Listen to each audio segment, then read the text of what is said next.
እና ትናገራለሽ? አዎ ጌታዬ፣ ትበድ ካልሆነ ትተውኝ። መተትሽበት አይደል? እንዲበዛ ነው ወይንስ ጣዕሙ እንዲቀየር? ደግሞ የተመረዘ ከመሰለሽ ምግቡን የሰራሽው ራስሽ ነሽ። ተራ ፈታሪክ ይዘሽ አትጃጃይ። ደህና ነኝ። አባ ጋር ሄጄ እኮ ጸበል ሰጡኝ። በቃ አንቺ ዶክተር አባ ናቸው አይደል? ታዲያስ ለማንበት እኮ ከዛ የሚበልጥ መድኃኒት የለም። ለማንኛውም ጌታው ጋር ደርሼ ልምጣና እንመካከራለን። አያታለሁ። እኔም አልወዳትም።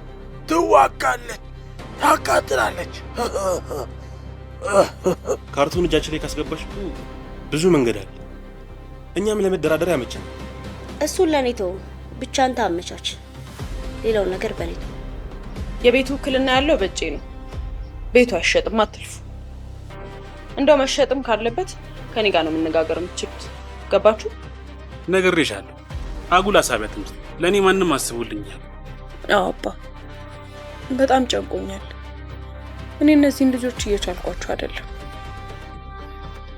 የእናቴ አደራ አለብኝ ብዬ ሁሉንም ነገር በተሸከምኩኝ ይኸው እነሱ አናቴ ላይ ወጡ። እኔ አሁንስ እንደው ወደ ሆነ ቦታ በን ብዬ ብጠፋ ይሻለኛል። ቅረል።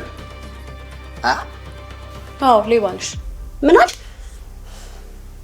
ትምህርቴን አቋርጬ ሰው እንድትሆኑ በታገልኩኝ እንደ ጠላት ቆጠራችሁ። ከዚህ በላይ ግን መታገስ አልችልም። ይኸው ንብረቱን እንደፈለጋችሁ አድርጉት። ሁሉም ነገር አባ ጋር አለላችሁ። አባ እንዲያምናችሁ ከፈለጋችሁ ይሄንን ጽሑፍና እኔና እሳቸው የምናውቀውን የማህተሟን ሚስጥር ንገሯቸው።